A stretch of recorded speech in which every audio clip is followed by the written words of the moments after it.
I think at this point in the season is a very surprising matchup considering where you have both these teams' record right now. Um, these teams both made the playoffs last year. Okay, it's number one. And these guys have been in Super Bowls before. One lost one and one won one. So when I look at this matchup, it is a little bit surprising to see Johnny at 0-2 and Morris at 2-0. Uh, I think after the draft, a lot of people chuckled at the Matthew Morris picks, myself included. I'll admit it. I'm not going to hide behind this voice thing or whatever. I thought some of these picks were just a little head scratchers. I think the only guys that really I fell in love with at his team was Dalvin Cook and Kenny Golladay because I've been a big fan of them. So the first game, he introduces the world to Marquise Brown. The second game, the point totals, as I said, regressed. But you could make the argument if David's team was fully healthy, maybe David ekes away with a victory a little bit. But that's here nor there. Johnny, unfortunately, had the worst luck in the world with Christian McCaffrey getting only 6 points. It's the way the cookie crumbles, I guess. Let's break it down. Can Johnny get his first win, or will Matt continue to be 3-0? Kyler Murray taking on Phillip Rivers. All right, so when I break this down, okay, I think Kyler has potential upside. I think that's why you drafted him. I know last week wasn't a very good performance, but it was against the Baltimore Ravens, so I'll give him a pass. In this matchup here, I think Kyler Murray, I haven't seen amazing drives out of him, but he is consistently able to hit a big play after a big play, and that's what you really like about him. I do like the Cardinals a lot in this matchup. I think that the air raid is going to take over. Phillip Rivers, I think he's too safe of a guy to consider starting in fantasy football. I don't think this game script helps him at all, to be honest. I think his upside in this game is what they have projected is 22 points. Bottom line is this: their running game is still effective, even with Eckler in there, but they've lost. Oh no, Mike Williams is still there. My apologies, Johnny. Losing Hunter Henry definitely doesn't do him any justice. But this is the Keenan Allen show now in the passing attack. But I do feel like they play a conservative game plan if, boom, they can run out. But regardless, I'm going to take the upside with Murray rather than Phillip Rivers. So I'll go with Kyler Murray there. Adam Thielen and Brandon Cooks taking on Kenny Golladay and Marquise Brown. Okay, normally on paper, this is a slam dunk Johnny call. But I'm going to go the other way, and I'll tell you why. Okay, Adam Thielen. Look, I am not an Adam Thielen hater. Last year, we all know I didn't hate Adam Thielen. I just said as a bold statement we had to look to see if he was going to get moved out of the slot. And of course, you took that out of context and said that I called him a bust. I said that maybe he would finish as a wide receiver 2 and maybe not a wide receiver 1. And in the first half, I was eating crow. Second half, looked like my prediction came true. Look, this is a game script where Kirk Cousins, if they're up, they don't like this guy. They don't want him throwing the ball. Thielen is going to have to score a touchdown, bottom line. I don't see a lot of volume for him at all in this game. He's going to be one of my duds this week. Can't wait until you start fucking, going off on me on that one. Cooks, I heard Denzel Ward is not looking healthy. This could be a big Cooks game, though. However, Kenny Golladay is going to feast on the Philadelphia Eagles. Marquise Brown, I firmly believe what they're doing with him is right.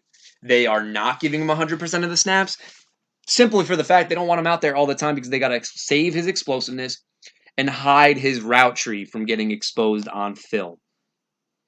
And I think the secret weapon can be unleashed yet again. I love the advantage with Matt on the receiver department. Okay. Christian McCaffrey and Peyton Barber, Dalvin Cook, Joe Mixon. Joe Mixon, I don't like Joe Mixon. Don't like him at all. Dalvin Cook is going to be an absolute monster yet again. If this guy stays healthy, this is what you're getting week in and week out. You can't tell me otherwise. Christian McCaffrey will bounce back. However, I feel like Dalvin Cook is going to cancel that out. Peyton Barber, Joe Mixon. This is a draw, but it's sad that I'm calling this a draw because on paper, this should be a lot more sided to the Joe Mixon side of things. I don't like Joe Mixon's matchup. He's not healthy. So that's a red flag, and Peyton Barber just isn't a good running back. The only reason I liked him last year was because Ronald Jones is awful. I know it's the New York Giants. Fully understand that logic. But I don't like Peyton Barber, and I do believe that having him in the starting lineup over somebody else on your bench, I think is just you overthinking because you're 0-2. That's pretty much how I'm looking at this. Evan Ingram, though, I mean, this is a guy you've wanted since, God, May. So I like that call a lot. Will Dissly, this could be another one of those magical Morris guys that just pops off again. So it could happen. Mark Andrews, Marlon Mack. I know the matchup is really good for Marlon Mack, but Mark Andrews is balling right now. I understand 2 tight ends is not the most ideal setup, but Mark Andrews is going to feast. Marvin Jones, the matchup looks great on paper, but I've got to say it right now. This guy is such an afterthought in this Detroit Lion offense. They don't target him the ball as much anymore. He loves Galladay. And I do feel like eventually maybe even Hawkinson steps into the number 2 role for targets. On paper, this looks fantastic for Marvin Jones, but man, I don't feel comfortable with him being such a beta to the alpha that is known as Kenny Galladay. Terry McLaurin against Chicago, I don't know what I think about it. McLaurin's a good wide receiver, but this is not a good matchup. Buffalo against Cincinnati, love it. Kansas City against Baltimore, I don't love that at all. Bottom line is this: when you're 0-2, you really, really, really start overthinking a lot, and I think that's what's going to be the case here. Because there are a lot of guys that on paper look really good for Johnny. I don't know if it's going to deliver. It's going to be tough. But I gotta say, I think Morris' hot streak continues. Give me a 3-0 Morris team.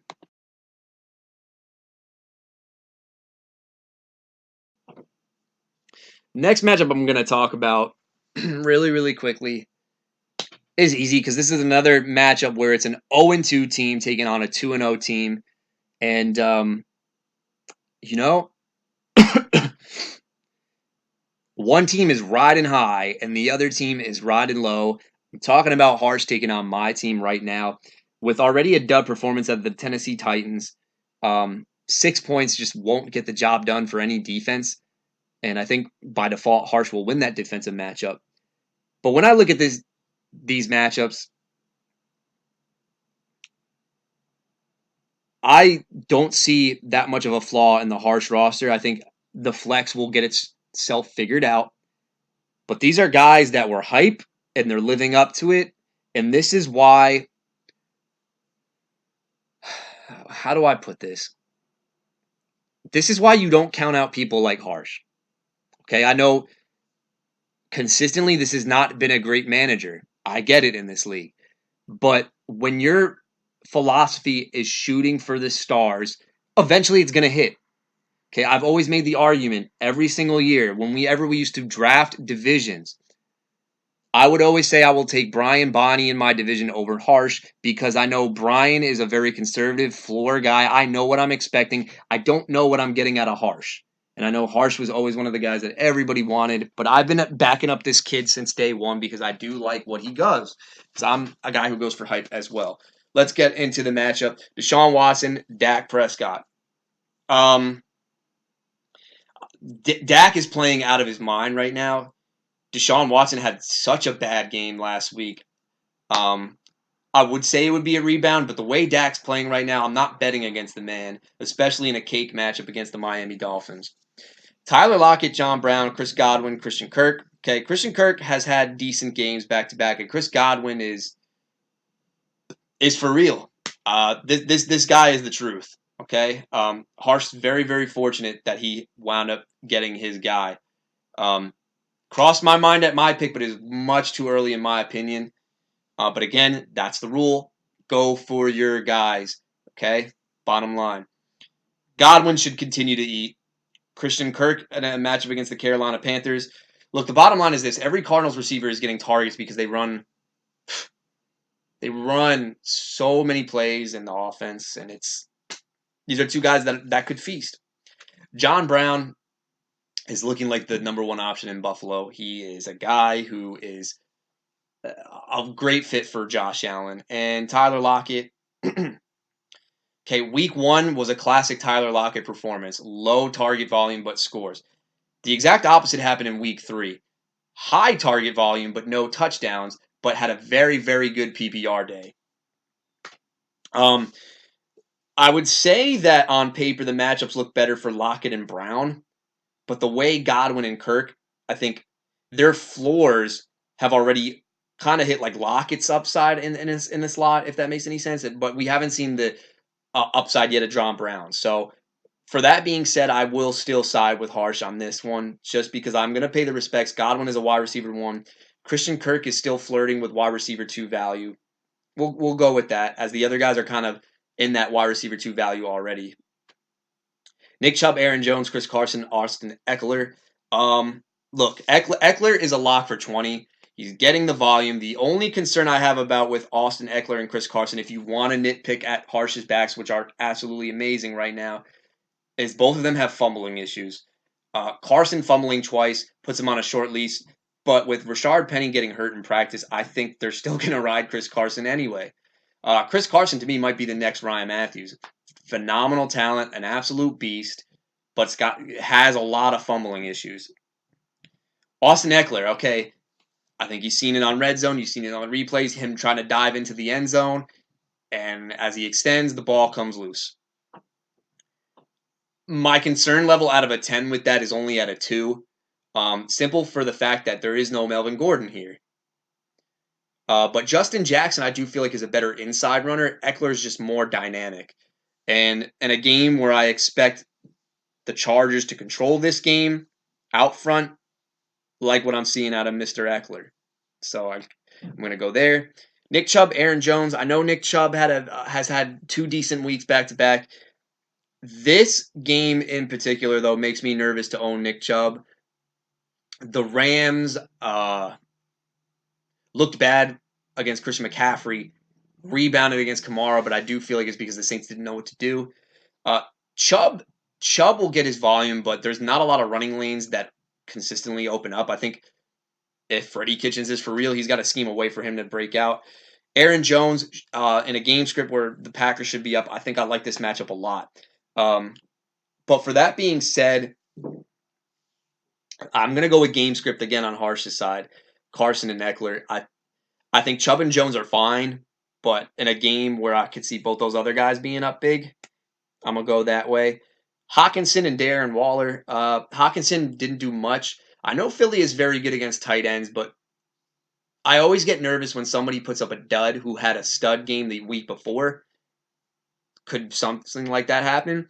Darren Waller is consistently getting targets. He's not getting touchdowns, but he's offering a very safe floor for a tight end. I've got no complaints here. Oakland should be behind by like 1,000,000 points in this game. Give me my guy. I'll go with the safe floor and Darren Waller over Hawkinson. DJ Moore, James Washington, David Montgomery, Deebo Samuel. David Montgomery scored a touchdown, so he's not useless. I think this is a game where Nagy still might consider using him more. Deebo Samuel. I don't know what's going on with Dante Pettis. Maybe that talk was for real out of Shanahan. Maybe I was wrong about that. Marquise Goodwin and Samuel should command most of the wide receiver targets in this one. On the flip side, DJ Moore, James Washington. DJ Moore has been a really good possession wide receiver to own in fantasy football. Kyle Allen is more accurate than Cam Newton at this stage, which sucks. And I do feel like he's going to check down a lot to McCaffrey and DJ Moore in this one. James Washington, this could be a breakout performance out of him, having his quarterback back in Mason Rudolph. They know each other well, and my philosophy, I don't like any of my other bench option guys. So we're gonna roll with James Washington. Bottom line is my keys to victory. I think Harsh has hit over 130 both weeks. Okay, and he had that one outrageous week 1 performance where he dropped 170 or 180. If I'm going to defeat this guy, a lot needs to happen. Watson, for number 1, Watson needs to be on his A game. For number 2, I do feel like the receivers are in very good prime matchups. They have to deliver, whereas the other two running backs, they have to hit their peak and their floors both. A lot needs to happen. On the harsh side of things, I wouldn't change a thing. I think that this lineup is ready to roll out there. In a dud game from Chris Carson and TJ Hawkinson, this team still put up 130. So that is a scary sight to be seen. Um, should be an interesting one. Oh, we didn't even touch on Green Bay's defense really quickly. Yeah, that's a smash play. Very, very good. Very solid pickup right there. Excellent. Um, I'm going to need a lot of things to go right, bottom line is what I'm trying to say. But like the saying goes, any given Sunday.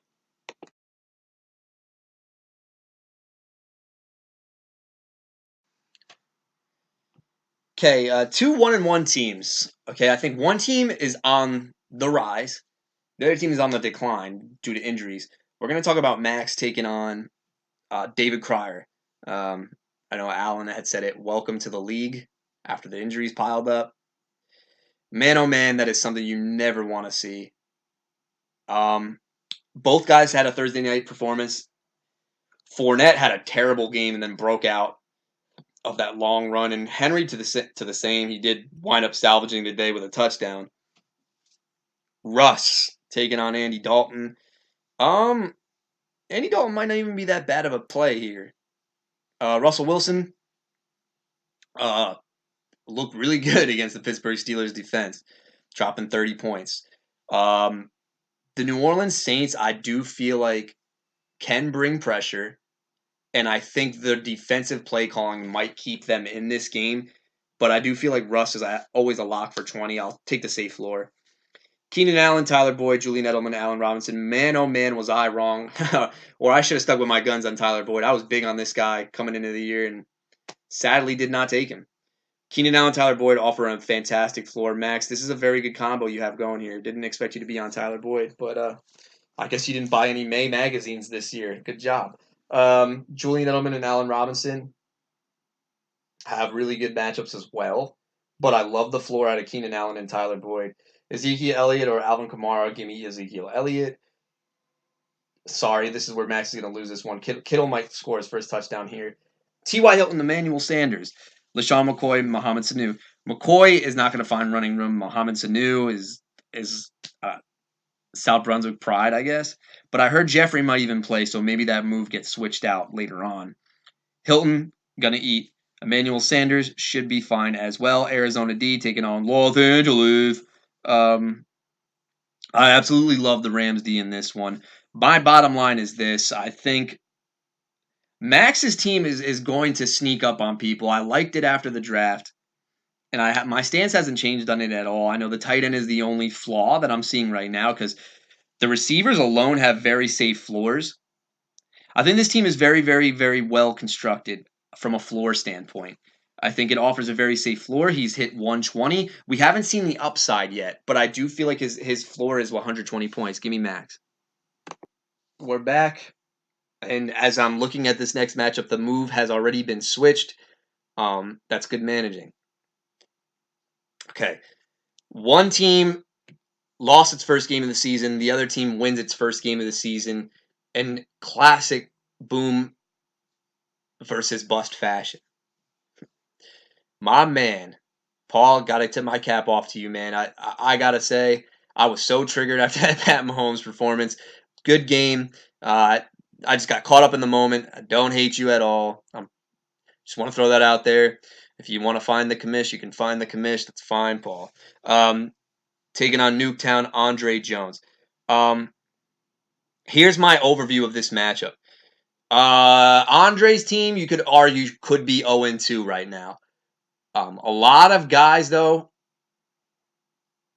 haven't been what he has expected out of his roster constructed team. And then there's random guys that are popping up out of nowhere on his team.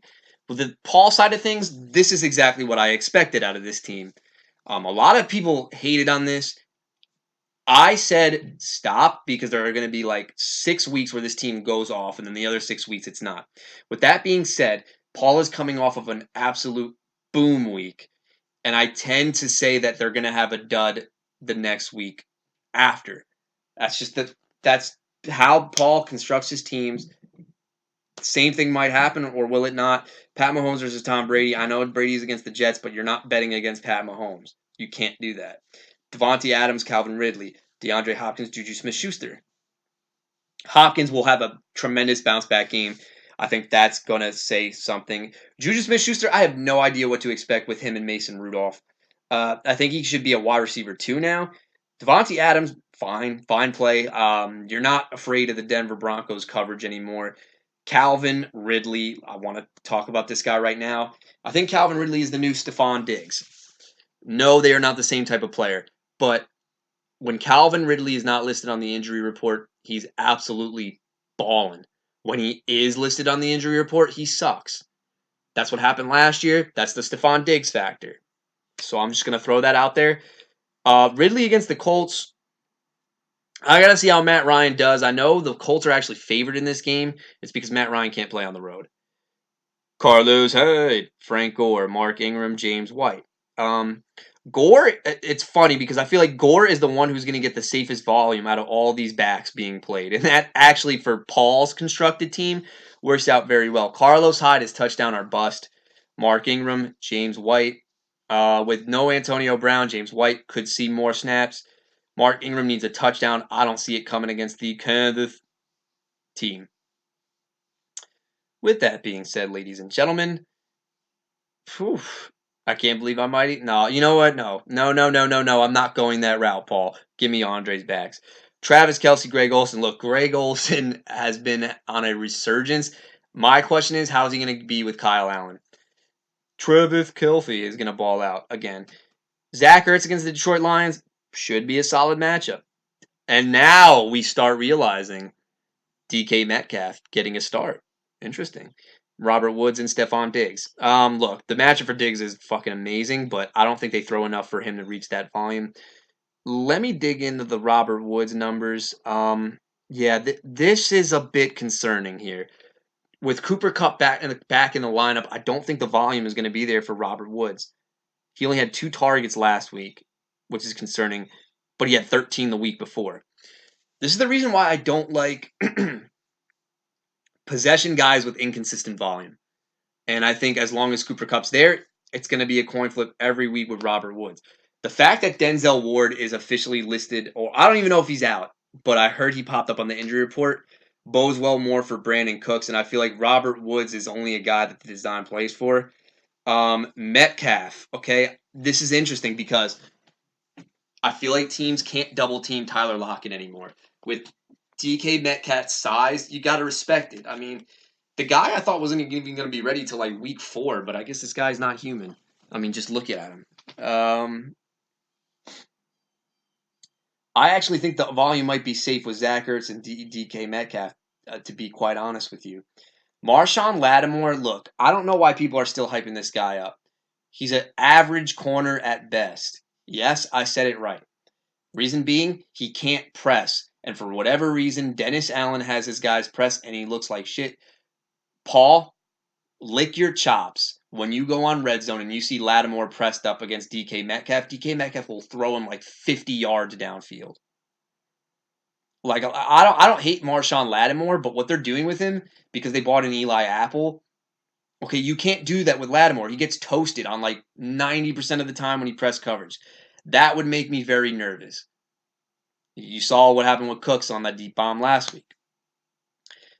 I'll say Metcalf again proves to be a Rookie of the Year candidate.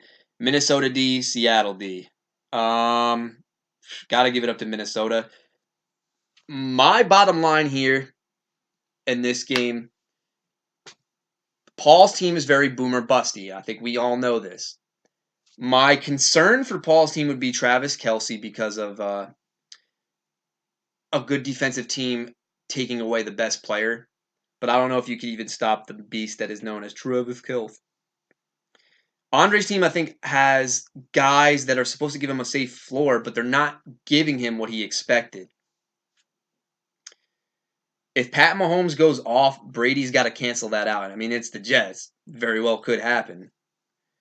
But I've got to say, I think this might be another good week for Paul. I'm going to take Paul in this matchup. I'm going to say Paul wins 135 to Andre's 117.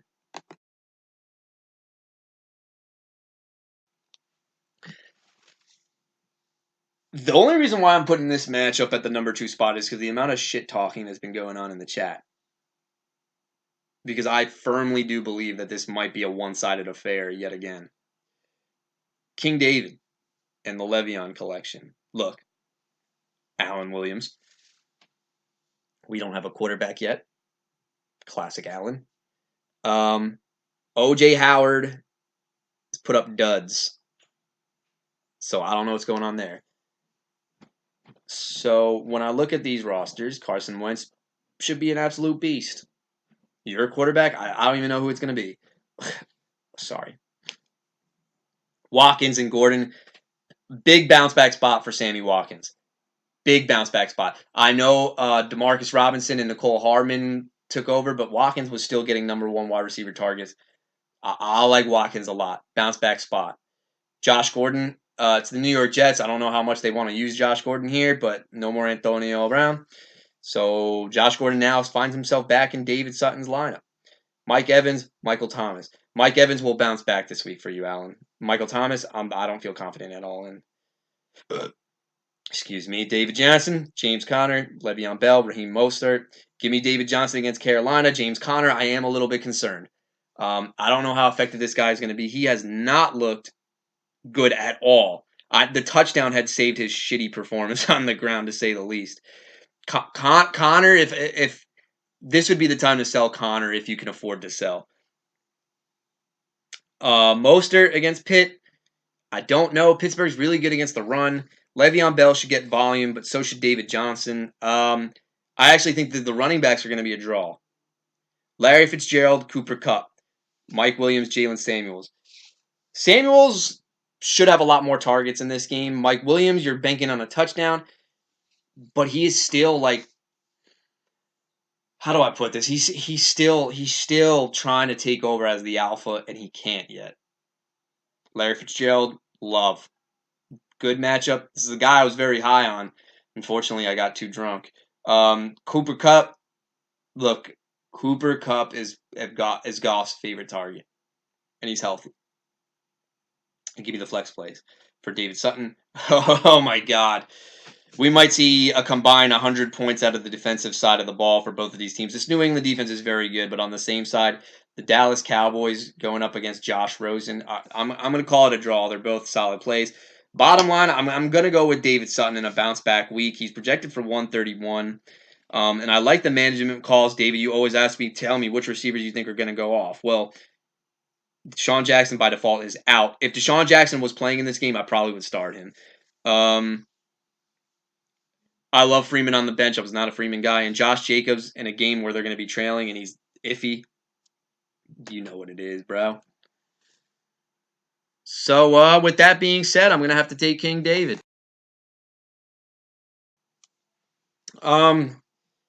This week in particular, man, I didn't really have a matchup of the week that screamed on paper. It's a lot of like 2-0 versus 0-2 and 1-1 teams going at it. It's not like 2-0 teams are facing each other. It's just like record-wise, there's no matchup of the week that I could find, but I like this matchup a lot. I love this matchup. Like, on paper, I do feel like that this is a very, very interesting matchup. You've got one team that's hungry for their first win and almost tasted it last week. And then you have, to no surprise, I guess, Rob Coffey doing Rob Coffey things, 2-0, touting a quarterback who supposedly can't throw but is now becoming like an MVP candidate.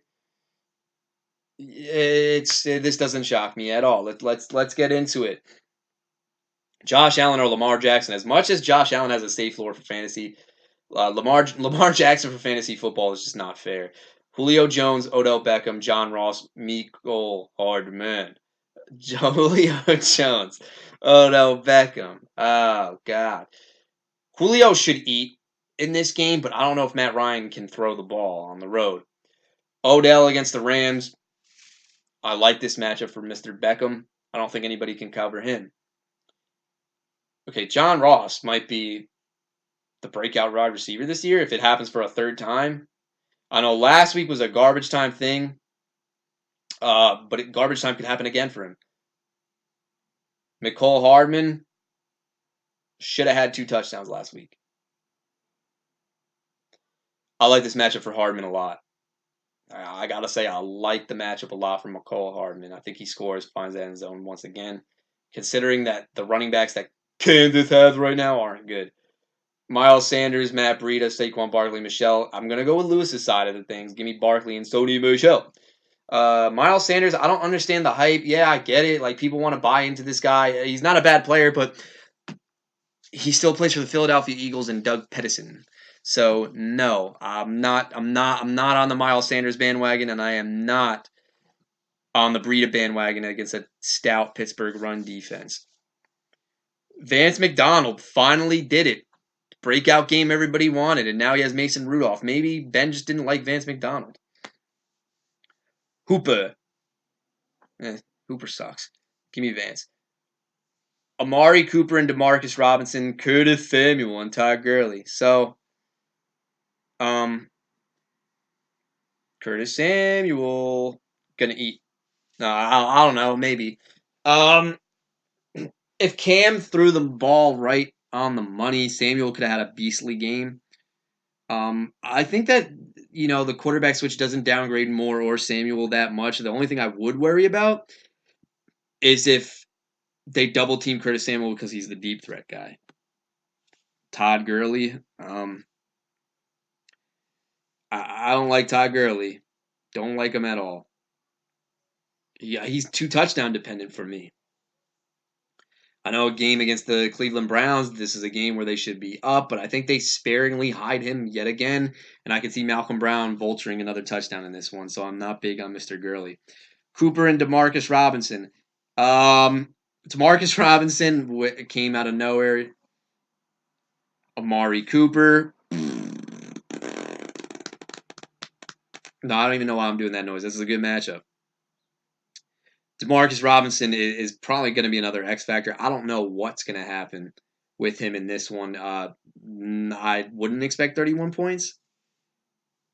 Phillies D, San Fran D. I'm actually going to take Philly at home more than San Fran. I know San Fran's D has looked good the first 2 weeks. Mason Rudolph is playing. I honestly think that I know Garoppolo hasn't lost at home, but I could definitely see Pittsburgh being motivated and hungry for a dub. But I don't think the defensive thing is going to play that much of a factor in this one. Lewis is going to have the advantage in the running back department. I think Barkley and Michelle get a shit ton of volume. And I can't say the same for Miles Sanders and Matt Breida. So if Coffey is to pull this one out, you need Amari Cooper and Demarcus Robinson to have those big games. Those big games, kid. Lewis is rolling out a lot of deep threats, though, and that would make me nervous as I hate going against deep threat teams.